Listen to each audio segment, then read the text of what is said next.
आज की वीडियो में हम पढ़ेंगे क्लास 8 का साइंस चैप्टर जिसका नाम है conservation of plants and animals. ठीक है, देखो जो फॉरेस्ट होते हैं, फॉरेस्ट में बहुत सारी वैरायटी के प्लांट्स होते हैं, बहुत सारी वैरायटीज़ के एनिमल्स होते हैं। ठीक है, हम यहाँ पे बात कर रहे हैं conservation of plants and animals. अब प्लांट्स एंड एनिमल्स के कंजर्वेशन की नीड क्यों है, ठीक है, इसको हम इस चैप्टर में पढ़ेंगे। फर्स्ट हम पढ़ेंगे डिफॉरेस्टेशन। डिफॉरेस्टेशन का मतलब होता है जंगलों को साफ करना। ठीक है, कैसे साफ करना? जंगलों में से पेड़ों को काट देना और उस लैंड को किसी दूसरी एक्टिविटी के लिए यूज़ करना। ठीक है, अब वो कौन सी एक्टिविटीज़ हैं? फॉर कल्टीवेशन, ठीक है, खेती के लिए, घर बनाने के लिए, फैक्ट्रीज बनाने के लिए, फर्नीचर बनाने के लिए लकड़ियों को काटना, ठीक है, लकड़ियों को एज ए फ्यूल यूज़ करना। इन सारी एक्टिविटीज़ के लिए डिफॉरेस्टेशन हो रहा है। देखो, ये था कि ह्यूमन एक्टिविटीज़ की वजह से डिफॉरेस्टेशन हो रहा है, लेकिन कुछ नेचुरल कॉजेज़ भी होते हैं जिनकी वजह से डिफॉरेस्टेशन होता है। जैसे फॉरेस्ट फायर, जंगलों में आग लग जाती है तो सभी पेड़ जल जाते हैं। ठीक है, सीवियर ड्रॉट, जब बहुत सालों तक बारिश नहीं होती तो सीवियर ड्रॉट हो जाता है, मतलब सूखा पड़ जाता है। जब सूखा पड़ जाएगा तो पेड़ों के लिए पानी नहीं होगा और पेड़ खत्म हो जाते हैं, इस वजह से भी डिफॉरेस्टेशन होता है। नेक्स्ट हम पढ़ेंगे कॉन्सिक्वेंसेज ऑफ डिफॉरेस्टेशन। डिफॉरेस्टेशन के क्या नतीजे होते हैं? फर्स्ट है कि जब कार्बन डाइऑक्साइड का अर्थ के एटमॉस्फेयर में लेवल इंक्रीज हो जाता है तब टेम्परेचर भी इंक्रीज हो जाता है अर्थ का, साथ के साथ अर्थ पर पॉल्यूशन का लेवल भी इंक्रीज हो जाता है। ठीक है, क्योंकि कार्बन डाइऑक्साइड का मैक्सिमम यूज़ कौन करता है? प्लांट्स करते हैं। जब प्लांट्स नहीं रहेंगे तो क्या होगा? कार्बन डाइऑक्साइड का लेवल तो इंक्रीज हो जाएगा अर्थ के एटमॉस्फेयर में। ठीक है, नेक्स्ट है कि जो ग्राउंड वाटर लेवल होता है वो डिक्रीज हो जाता है। उसके बाद है कि जब कार्बन डाइऑक्साइड का लेवल अर्थ के एटमॉस्फेयर में इंक्रीज हो जाता है तो अर्थ का टेम्परेचर इंक्रीज हो जाएगा, जिसकी वजह से वाटर साइकिल डिस्टर्ब हो जाता है और ड्रॉट यानी कि सूखा पड़ जाता है। इसका मतलब क्या है कि रेनफॉल डिक्रीज हो जाता है, साथ के साथ जो सॉइल की फर्टिलिटी होती है वो भी डिक्रीज हो जाती है। देखो, जो प्लांट्स पार्ट होते हैं जब सॉइल के ऊपर गिरते हैं तो वो सॉइल को न्यूट्रिशन देते हैं, जिसकी वजह से सॉइल की फर्टिलिटी इंक्रीज होती है, फर्टिलिटी बनी रहती है। जब प्लांट्स ही नहीं होंगे तो क्या होगा कि सॉइल की फर्टिलिटी डिक्रीज हो जाएगी। सेम चीज़ यहाँ पर लिखी है कि जब डिफॉरेस्टेशन हो जाएगा तब सॉइल की प्रॉपर्टीज़ में चेंज हो जाएगा, जिसकी वजह से क्या होगा, जो कल्टिवेटेड यानी कि जो फर्टाइल लैंड थी वो कन्वर्ट हो जाएगी डेजर्ट्स में और इस प्रोसेस को बोलते हैं डेजर्टिफिकेशन। नेक्स्ट है फ्लोरा एंड फोना।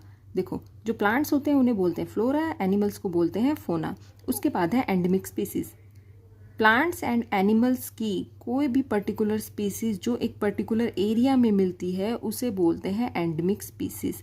ठीक है, जो ये एंडेमिक स्पीसीज है वो किसी पर्टिकुलर जोन में भी मिल सकती है, पर्टिकुलर स्टेट में भी मिल सकती है या किसी पर्टिकुलर कंट्री में भी मिल सकती है।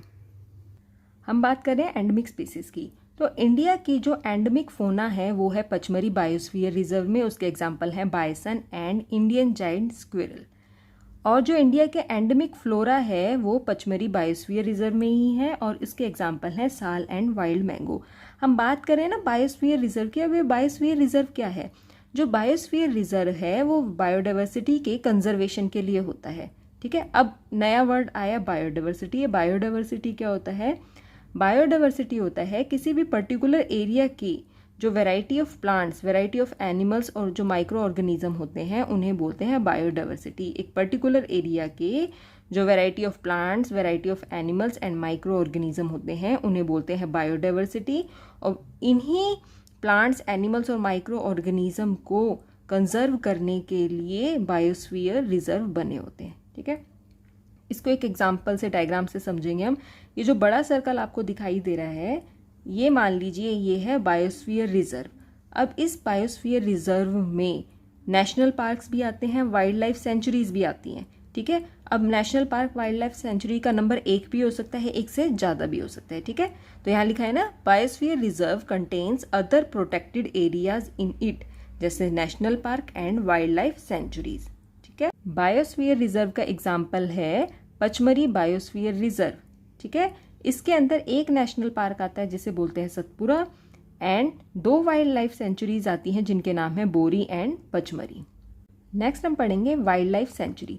जो वाइल्ड लाइफ सेंचुरीज होती हैं इनके अंदर वाइल्ड एनिमल्स रहते हैं, उनको प्रोटेक्शन प्रोवाइड की जाती है, साथ के साथ उनके रहने के लिए सूटेबल लिविंग कंडीशंस प्रोवाइड की जाती हैं ताकि वो आराम से रह सकें।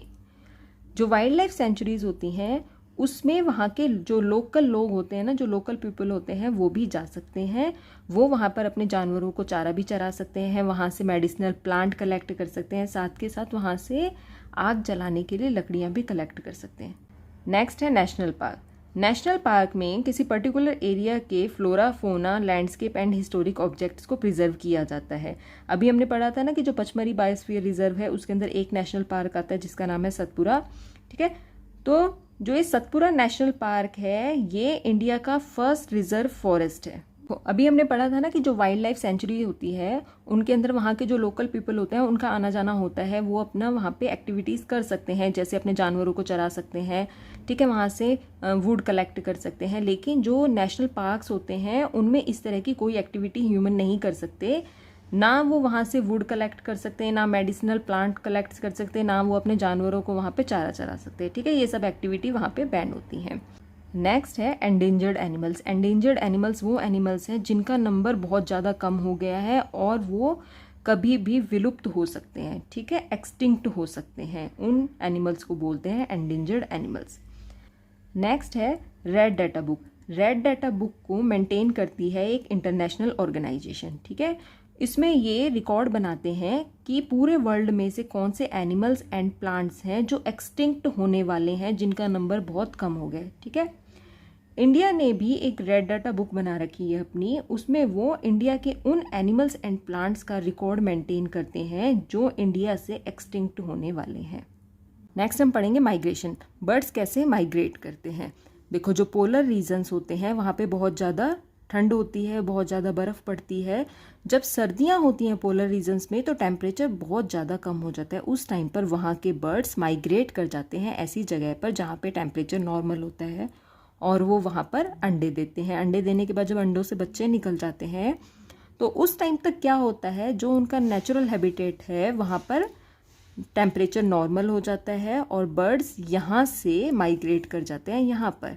ठीक है, तो बर्ड्स इस तरह से माइग्रेट करते हैं। नेक्स्ट है रिसाइकलिंग ऑफ पेपर। ठीक है, जो न्यूज़पेपर्स होते हैं, शीट्स होते हैं, पुराने पेपर्स होते हैं, उनकी रिसाइकलिंग ज़रूरी है। उनकी रिसाइकलिंग होगी तो उससे क्या होगा कि पेपर बन जाएगा एक तो दोबारा जिसको हम यूज़ कर सकते हैं, साथ के साथ बहुत ज़्यादा अमाउंट में वाटर सेव होगा, एनर्जी सेव होगी एंड ट्री सेव होगा। उसके बाद है रीफॉरेस्टेशन। रीफॉरेस्टेशन का मतलब ये है कि वो जगह जहाँ से फॉरेस्ट को काटा गया है उस जगह पर नए पेड़ लगाए जाएं, उसको बोलते हैं रीफॉरेस्टेशन।